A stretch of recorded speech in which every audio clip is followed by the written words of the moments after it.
திருப்பத்தூர் மாவட்டம் ஜோலார்பேட்டை அருகே உடல்நிலை சரியில்லை என்று அழைத்துச் சென்ற மாட்டின் காலினை கால்நடை மருத்துவர் உடைத்ததாக அதன் உரிமையாளர் குற்றம் சாட்டினார். இரும்பு கம்பியில் கட்டி வைத்து சிகிச்சை அளித்தபோது மாட்டின் கால் உடைந்ததாக கூறப்படுகிறது.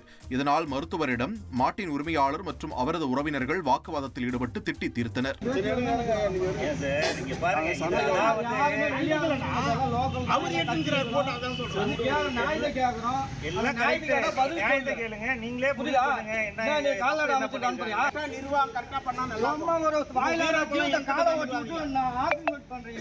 இதையடுத்து போலீசார் வந்து பேச்சுவார்த்தை நடத்திய நிலையில் மருத்துவமனையின் வெளியில் வைத்தே மாட்டிற்கு அறுவை சிகிச்சை மேற்கொள்ளப்பட்டது.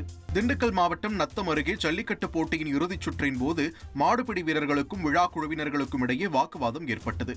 6 சுற்றுகளாக நடைபெற்ற போட்டிகளில் இறுதிச் சுற்றிற்காக 40க்கும் மேற்பட்ட வீரர்கள் காத்திருந்தனர்.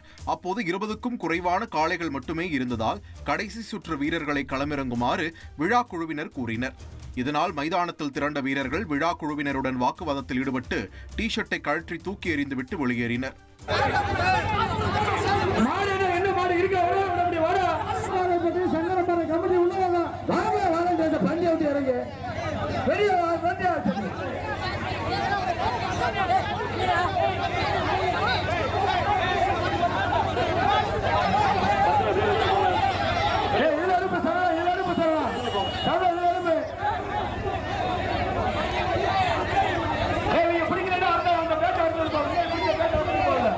திருவண்ணாமலை மாவட்டம் வந்தவாசி அருகே மருதாடு கிராமத்தில் உள்ள ஸ்ரீ கோட்டீஸ்வரர் கோவிலின் கோபுர கலசம் மர்ம நபர்களால் திருடப்பட்ட சம்பவம் பரபரப்பை ஏற்படுத்தியுள்ளது.